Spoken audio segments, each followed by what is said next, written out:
Hello दोस्तों, mathematics zone में आपका स्वागत है। तो चलिए हम लोग स्टार्ट करते हैं अपना नेक्स्ट टॉपिक, स्केलर मल्टीप्लिकेशन। ठीक है, तो स्केलर मल्टीप्लिकेशन का मतलब अदिश गुणन। ठीक है, तो अदिश गुणन जो है आपका क्या है, यहाँ पे सबसे पहले आपको देखने वाली बात है कि अदिश गुणन क्या होगा, है ना। उसकी बात हम लोग यहाँ पे करते हैं। तो यहाँ पर दिया गया है कि यदि किसी अचर या अदिश का गुणा किसी आव्यूह के साथ किया जाता है, सही है, तो इसका गुणा आव्यूह के प्रत्येक अवयव के साथ हो जाता है। क्या बताया मैंने कि यदि किसी अचर या अदिश का गुणा किसी आव्यूह के साथ किया जाता है तो इसका गुणा आव्यूह के प्रत्येक अवयव के साथ हो जाता है ना। ये केवल 2 लाइन की आपकी डेफिनीशन है स्केलर मल्टीप्लिकेशन का, इसको आप लोग ध्यान में रखिएगा।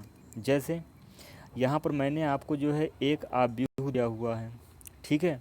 यहाँ पर एक आव्यूह आपको मैंने दिया है a is equal to matrix में आपका 5 है, 0 है, 7 है और 8 है। अब सपोज करिए कि इसमें हमको 5 का गुणा करना है, तो 5 क्या है, 5 आपका जो है एक स्केलर क्वांटिटी है। मैंने ऊपर आपको बताया कि अगर किसी अदिश का गुणा किसी आव्यूह में किया जाता है तो इसका गुणा आव्यूह के प्रत्येक अवयव के साथ हो जाता है। तो चलिए 5 का गुणा अगर हम 5 में करेंगे तो ये आपका 5 इंटू 5 हो जाएगा। 5 का गुणा 0 में करेंगे तो 5 इंटू 0 हो जाएगा। 5 का गुणा 7 में करेंगे तो 5 इंटू 7 हो जाएगा। और 5 का गुणा 8 में करेंगे तो 5 इंटू 8 हो जाएगा। और इस तरीके से आपको जो क्वांटिटी मिलेगी वो क्या मिलेगी, वो आपको मिलेगी 25, 0, 35 और 40। ठीक है, तो ये सिंपल सा आपका कॉन्सेप्ट है। मैथमेटिकली हम लोग क्या कर सकते हैं कि मैथमेटिकली देखिए यहाँ पर जो है आपका एक के है, ठीक है ना। इस के का गुणा हमको जो है एक आव्यूह में करना है। तो यानी इस के का गुणा जब आप आव्यूह में करेंगे तो यह जो है आव्यूह के प्रत्येक अवयव में इसका क्या हो जाएगा, मल्टीप्लिकेशन हो जाएगा। तो इसको हम लोग जो है मैथमेटिकली रूप से इस तरीके से दिखा सकते हैं। इसमें जो आपको समझने वाली बात है वो ये है कि आप किसी भी आव्यूह में अगर किसी भी अचर क्वांटिटी का गुणा करेंगे, स्केलर क्वांटिटी का गुणा करेंगे, तो उसका गुणा उस आव्यूह के प्रत्येक अवयव में हो जाएगा। तो आई होप जो ये स्केलर मल्टीप्लिकेशन का कॉन्सेप्ट है आपका क्लियर हुआ होगा, क्योंकि इसी पे आधारित जब आप दो आव्यूहों को जोड़ेंगे तो वहाँ पर भी आपको 3 आएगा, 4 आएगा, 5 आएगा, 7 आएगा। तो उसका जो है पहले आप अंदर गुणा करेंगे, फिर क्या करेंगे, फिर जो है दो आव्यूहों को आप ऐड करेंगे या सब्सट्रैक्ट करेंगे। तो आई होप ये जो है आपको यहाँ तक क्लियर हुआ होगा। चलिए नेक्स्ट हम लोग का जो टॉपिक है वो है एडिशन ऑफ मैट्राइसेस। ठीक है, एडिशन ऑफ मैट्राइसेस इसमें क्या है कि जब आप जो है दो आव्यूहों को ऐड करते हैं तो दो आव्यूहों को ऐड करना तभी संभव है, यहाँ पर देखिए लिखा हुआ है कि दो आव्यूहों का योग तभी संभव है जब उनका ऑर्डर क्या हो, सेम हो। और ऑर्डर के बारे में हमने आपसे जो है डिटेल में चर्चा किया हुआ है कि कोटि कैसे निकालते हैं, कोटि क्या होती है। प्रीवियस लेक्चर में हमने इसके बारे में आपको डिटेल में समझाया हुआ है। तो आई होप जो है आपको ऑर्डर से रिलेटेड जो भी आपकी प्रॉब्लम है वो आपको नहीं आएंगी। तो यहाँ पर दिया है कि यदि ए आपका जो है क्या नाम है, कोई एक आव्यूह है, उसकी जो कोटि है यम क्रॉस यन है। एक जो है आपकी कोई दूसरी जो है आव्यूह है, उसकी कोट पी क्रॉस क्यू है। तो यहाँ पे ऑर्डर सेम होने का मतलब क्या है कि जो यम है यह जो है पी के बराबर होना चाहिए, और जो आपका यन है वो किसके बराबर होना चाहिए, वो बराबर होना चाहिए क्यू के बराबर होना चाहिए। तो यहाँ पर देखिए मैंने लिखा है कि जब यम बराबर पी के होगा और यन बराबर क्यू के होगा, इसका मतलब कि आपका जो आव्यूह है वह क्या है, वह जो है दोनों आव्यूहों की कोटि बराबर है। और जब इस केस में दोनों आव्यूहों की कोटि बराबर हो जाएगी तब आप जो है दोनों आव्यूहों को क्या कर सकते हैं, ऐड कर सकते हैं। ठीक है ना। तो ये देखिए बहुत छोटी छोटी डेफिनीशन है, बहुत छोटे छोटे कॉन्सेप्ट हैं, इनको जो है आप दिमाग में रखेंगे तो आपको आव्यूह में कहीं भी कोई भी प्रॉब्लम नहीं आएगी। चलिए आगे देखते हैं। अब यहाँ पर मैंने आपको एक क्वेश्चन, बड़ा प्यारा सा क्वेश्चन दिया हुआ है। क्वेश्चन क्या है कि ए आपको दिया गया है 203-1, बी आपको दिया गया है 6543। तो यहाँ पे आपको वैल्यू निकालना है 3a माइनस 2b का। किसका मान निकालना है, 3a माइनस 2b का। अब अगर आप ध्यान से देखिए तो यहाँ पर मैंने स्केलर मल्टीप्लिकेशन का भी कॉन्सेप्ट इसमें जो है डाला हुआ है, जिससे कि आपका एडिशन और स्केलर का आप दोनों यहाँ पर प्रयोग कर सकें। ठीक है ना। और यहाँ पर इनको जो है माइनस करना है। और यही सवाल जो है प्लस में भी आ सकता है, आपसे पूछ लिया जाए कि 3a + 2b निकालिए, तो मैं माइनस का बता दे रहा हूँ, आप जो है 3a + 2b का स्वयं से ज्ञात कर सकते हैं। तो चलिए देखते हैं। तो सबसे पहले हमको 3a का वैल्यू निकालना है ना। आपको a तो दिया है 203 - 1, तो अगर यहाँ पर 3a आपको निकालना है तो सबसे पहला काम आप क्या करेंगे कि इस आव्यूह में 3 का गुणा करेंगे। तो मैंने आपको अभी थोड़ी देर पहले बताया कि जब किसी अचर का गुणा के आव्यूह में करते हैं तो उसको हम लोग क्या करते हैं, उसको जो है सारे अवयवों में गुणा कर देते हैं। तो 3 का गुणा 2 में करेंगे तो 6 आएगा, 3 का गुणा जो है 0 में करेंगे तो 0 आएगा, 3 का गुणा 3 में करेंगे तो 9 आएगा, और 3 का गुणा -1 में करेंगे तो -3 आएगा। इसी तरीके से 2b के लिए आप देखेंगे, फिर जो है यहाँ पर आप देखिए, यहाँ पर 6 है, 6 में 2 का गुणा करेंगे 12 आएगा, 5 में 10 आएगा, 4 में 8 आएगा, और 3 में 2 का गुणा करेंगे तो 6 आएगा। ठीक है, अब ये जो है आपने पहले मल्टीप्लाई कर लिया स्केलर का। उसके बाद अब आपको पूछा गया है कि what is the value of 3a - 2b। तो 3a - 2b यदि आपको निकालना है तो सबसे पहला आपका ध्यान कहाँ जाना चाहिए, इसकी कोट की। तो 3a की कोट कितनी है, इसकी कोट है आपकी 2 × 2। इसकी कोट कितनी है, 2 × 2। भाई 2 आपके स्तंभ हैं और 2 जो है आपकी पंक्तियां हैं। इसकी भी कोट कितनी है, इसकी भी कोट जो है आपकी 2 × 2 है।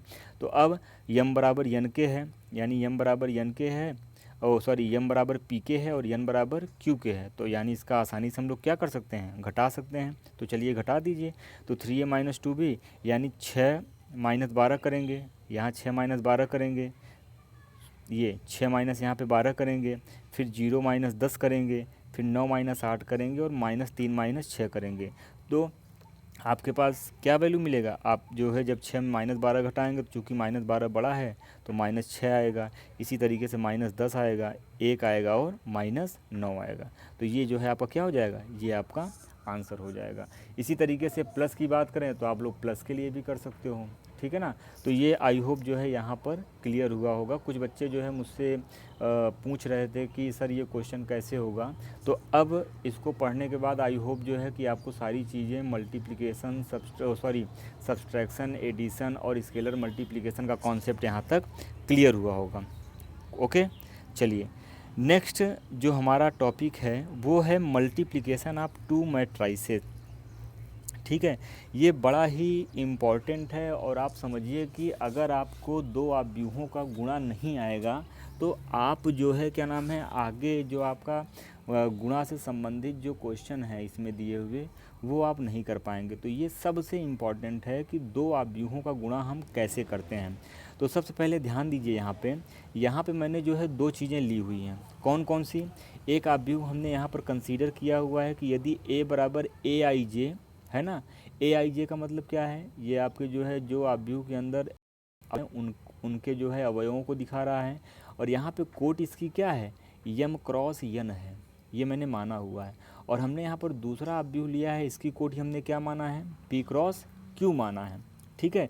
और आगे मैंने लिखा है कि a तथा b का गुणा तभी संभव है, कब, अब देखिए, अब आप यहाँ पर ध्यान देखिए, तभी संभव है जब यन बराबर पी के हो।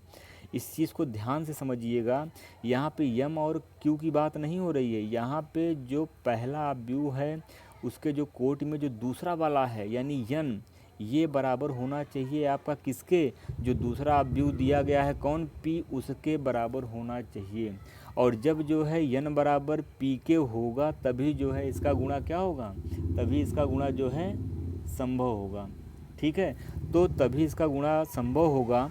तो यहाँ पर देखिए आगे मैंने और लिखा है, क्या लिखा है मैंने, यहाँ पे लिखा है कि यन तथा पी को छोड़कर, यानी आपने पहली चीज़ तो चेक किया कि यन बराबर पी के हो गया, और यन तथा पी को छोड़कर जो बाकी बचे हुए आपके हैं यानी एम क्रॉस क्यू कोट की जो है आपकी आव्यूह यहाँ पे बनेगी। यानी यन आपने चेक किया कि यन बराबर पी के है, तो उसके बाद यहाँ पे जो यम और क्यू बचा है, इतने कोट की आपकी क्या बनेगी, इतने कोट की जो है आपकी आव्यूह जो है बनेगी, ठीक। अब चलिए एक क्वेश्चन यहाँ पे मैंने आपको दिया हुआ है। यहाँ पे क्वेश्चन देखिए क्या है, एक आपका जो है आव्यूह है ABCD, ये आपको दिया गया है। दूसरा आपको आव्यूह दिया गया है 1 2 3 4 5 6, ठीक है ना। इसकी जो कोटि है वो है 2x2 की, और जो बी वाली अपव्यू है इसकी कोटि है 2x3 की। तो यहाँ पर आप देखिए कि क्या जो है n बराबर p है, इसको जो है m क्रॉस n लिखेंगे और इसको n p क्रॉस q लिखेंगे। तो यहाँ देखिए जो 2 है, यहाँ पर ये जो 2 है वो इस 2 के बराबर है, ठीक है। यानी n बराबर p आपका यहाँ पे सेटिस्फाइड कर रहा है ना। n बराबर p आपका यहाँ पे क्या कर रहा है, सेटिस्फाइड कर रहा है। तो यानी बचा क्या है, बचा है 2 और 3। तो यानी 2x3 की आपकी जो है क्या बनेगी, 2x3 की आपकी अपव्यू, इतने कोट की अपव्यू जो है आपको प्राप्त होगी। ठीक, तो पहले तो मैं आपको चेक करना सिखा रहा हूँ कि गुणा होगा कि नहीं होगा, वो पहले आप समझ लीजिए। ये बहुत सिंपल सा, मैंने आपको बहुत ही सरल भाषा में इसको समझाने का प्रयास किया है, क्योंकि किताबों में बहुत ज़्यादा उलझा दिया है, तो इसलिए मैंने बहुत छोटे में, बहुत सिंप्लीफाई वे में मैंने आपको यहाँ पे समझाने का प्रयास किया है। अच्छा, चलिए अब आगे देखते हैं। एक क्वेश्चन मैंने आपको और दिया है, यहाँ पर देखिए एक आपको अपव्यू है ABC इंटू XYZ। तो अगर ये ABC है तो ABC में कितने जो है आपके स्तंभ दिख रहे हैं, इसमें आपके जो है केवल एक स्तंभ दिख रहा है, और यहाँ पे जो है क्या नाम है आपके पंक्ति कितनी है, 3 पंक्तियाँ हैं। तो इसकी जो अगर कोट की बात करें तो इसकी कोट कितनी होगी, इसकी कोट होगी, पहले पंक्ति को लिखते हैं फिर किसको लिखते हैं, फिर हम लोग लिखते हैं जो है स्तंभ को। तो 3 पंक्ति है और स्तंभ कितने हैं, 1। तो इसकी जो कोट बनेगी 3x1। इस XYZ की अगर हम बात करें तो यहाँ पर एक पंक्ति है और जो है स्तंभ कितने हैं, 3। तो 1x3 ये बन जाएगा। अब आप देखिए कि क्या जो है ये आपका यम है, ये आपका यम है, ये आपका n है, ये आपका p है, और ये आपका क्या है, q है। तो क्या n बराबर p के है, n बराबर p के, तो हाँ है। यहाँ पर 1 है और यहाँ पर भी 1 है, ठीक है।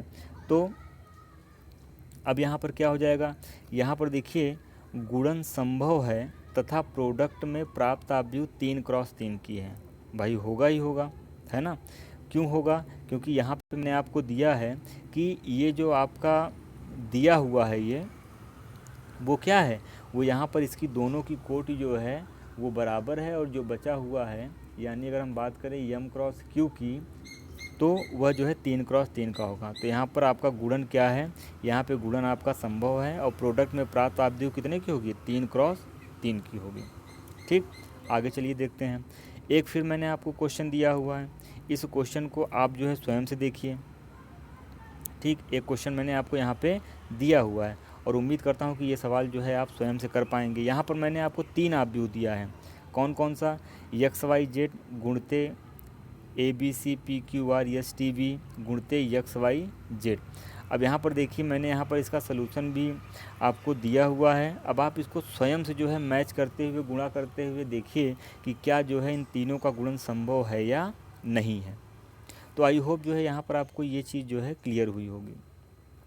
ये एक सवाल जो है आपको बीच में आपको दिया गया है, ये जस्ट आप जो है क्या नाम है इनके संगत अवयवों को मिला के XY के वैल्यू जो है आप फाइंड आउट कर लेंगे। इसका डिस्कशन हम लोगों ने पहले किया हुआ है, ठीक है। अब देखिए यहाँ पे जो सबसे अब इम्पॉर्टेंट आता है, अब तो पहले आपने ये सीखा कि 2 अपव्यूहों का गुणन संभव है या नहीं, वो चीज़ आपने सीख लिया यहाँ पे। अब यहाँ पर करेंगे कैसे, तो गुणा करने का तरीका यहाँ पर लिखा गया कि कैसे 2 अपव्यूहों का गुणा होगा। तो जब हम 2 अपव्यूहों के गुणा की बात करते हैं तो आप ध्यान रखिएगा कि रो इंटू कॉलम, रो का गुणा जो है किसके साथ करेंगे, कॉलम के साथ करेंगे। बस केवल इतना सा फंडा है मल्टीप्लिकेशन का। ठीक, अब देखिए यहाँ पे मैंने आपको दिया हुआ है, एक आपका अपव्यू है A और एक अपव्यू है आपका B, ठीक है। तो आपको A इंटू बी निकालना है, तो रो इंटू कॉलम, यानी यहाँ पे जो ये रो है आपका, ये जो 210 है, इसको आप उठाइए और इस कॉलम पे उठा के रख दीजिए। ध्यान सुनिएगा, जब आप उठा के इसके ऊपर रखेंगे तो 2 कहाँ जाएगा, 2 आपका जाएगा 1 के पास, तो 2 गुणते 1 कर दीजिए। उसके बाद जब भी आप लिखेंगे तो प्लस चिन्ह का प्रयोग करेंगे, किसका करेंगे, प्लस का। फिर यहाँ पर 1 किसके पास जाएगा, 1 जाएगा 3 के पास, तो 3 गुणते कितना हो जाएगा, 1, या 1 गुणते 3 हो जाएगा। फिर प्लस चिन्ह का प्रयोग करिए। उसके बाद 0 कहाँ जाएगा, 0 जाएगा 5 के पास, तो 0 इंटू क्या हो जाएगा, 5 हो जाएगा। तो ये रो को उठाया, इस कॉलम पे रखा, दूसरे अपव्यू का जो कॉलम है उस पर रखा। फिर अब जो है इसको उठाइए, इसी को भी उठाना है और कहाँ रखिए, जो दूसरा कॉलम है इस पे उठा के रख दीजिए और इसके सामने जो है आप क्या करेंगे, इसी प्रकार से आप लिख देंगे। 2 जाएगा आपका किसके पास, 2 के पास, तो 2 गुणित 2 हो जाएगा। फिर 1 जाएगा 4 के पास, 1 जाएगा 4 के पास, तो 1 गुणित 4 हो जाएगा, सॉरी ये गलत हो गया है। उसके बाद 0 जाएगा 6 के पास, तो 0 इंटू 6 हो जाएगा। तो ये आपने पहला जो ऑब्जेक्ट था उसका जो पहला जो आपका क्या नाम है रो था, उसको जो है दूसरे ऑब्जेक्ट के दोनों कॉलम पे आपने क्या किया, गुणा किया। अब सेम इसी प्रकार से हम क्या करेंगे, अब सेम हम इसी प्रकार से जो है 3 4 1 ये जो आपका रो है इसको उठाएंगे और बारी बारी से, जैसे हमने पहले के लिए किया, पहले इसके लिए करेंगे, फिर किसके लिए करेंगे, फिर इसके लिए करेंगे। तो चलिए करिए। 3 जाएगा आपका 1 के पास, तो 3 इंटू 1 हो जाएगा। 4 जाएगा 3 के पास, तो 4 इंटू 3 हो जाएगा, बीच में प्लस हो जाएगा आपका। और 1 जाएगा 5 के पास, तो 1 इंटू 5 हो जाएगा। इसी तरीके से फिर 3 4 1 का गुणा यहाँ पर 2 के साथ, 4 के साथ, 6 साथ करेंगे तो आप ये लिखेंगे, ठीक है ना। फिर जो लास्ट है उसका गुणा भी इसी प्रकार से आपको क्या करना है, इसी प्रकार से आपको इन दोनों के साथ में करना है, ठीक है ना। और उसके बाद करने के बाद ये आपको वैल्यू जो है आपको प्राप्त होगी, ठीक। ये अलग अलग लिखा हुआ है। अब जब आप इसको गुणा करके सॉल्व करेंगे तो यहाँ पर देखिए 2 1 का 2, 3 1 का 3 और 0 में 5 का गुणा करेंगे 0 आएगा, तो 3 2 कितना हो जाएगा, ये 5 आएगा। इसी तरीके से इसको हल करेंगे तो 8 आएगा, इसको हल करेंगे तो 20 आएगा, इसको हल करेंगे तो आपका 28 आएगा, इसको हल करेंगे तो 19 आएगा और इसको हल करेंगे तो 24 आएगा। और ये जो आपकी आव्यूह बनी वो कितने क्रॉस की बनी, 3 क्रॉस 2 की जो है आपकी यहाँ पर आव्यूह प्राप्त हुई। तो उम्मीद करता हूँ ये चीज़ें आपको समझ में आई होंगी। अगर नहीं समझ में आई तो एक बार फिर से वीडियो को रिवाइंड करिए जो है, और इसको जो है फिर से देखिए कि मैंने इसको क्या समझाया है। उम्मीद करता हूँ कि यहाँ तक आपको समझ में आया होगा, ठीक है। उसके बाद एक छोटा सा सवाल मैंने आपको फिर यहाँ पर दिया हुआ है, ठीक है ना। ये 2 क्रॉस 2 का है और आप देख रहे हैं कि क्या इसका गुणन संभव है। तो गुणा आप संभव होने के लिए मैंने आपको बताया हुआ है कैसे जो है चेक करते हैं, ठीक। तो फिर जो है यहाँ पर क्या करेंगे, 2 1 को उठाएंगे और बारी बारी से पहले इसके ऊपर रखेंगे और फिर इसके ऊपर रखेंगे, तो ये देखिए ये प्राप्त होगा और ये प्राप्त होगा। सेम इसी प्रकार से 0 3 की बात करेंगे तो यहाँ पर ये प्राप्त होगा और इसको हल करेंगे तो क्या मिल जाएगा आपको, ये वैल्यू आपको यहाँ पर प्राप्त हो जाएगी, ठीक है। तो उम्मीद करता हूँ आपको यहाँ तक चीज़ें जो हैं समझ में आई होंगी। मेरा प्रयास है कि मैं आपको जो है जितना सरल शब्दों में चीज़ों को समझा सकूँ, है ना, उतना आपको जो है समझाने का प्रयास कर रहा हूँ, ठीक है दोस्तों। और अगर आपको किसी भी प्रकार की कोई भी समस्या है तो आप कमेंट बॉक्स में हमको बताइए। हम जो है आपको सारी चीज़ें यहाँ पर क्या करेंगे, एक्सप्लेन करेंगे, बताएंगे, ठीक है। तो यहाँ तक रखते हैं। नेक्स्ट वीडियो में हम इसके आगे की बात को जो है लेके आपसे मुलाकात करेंगे, ठीक है। Okay, thank you so much.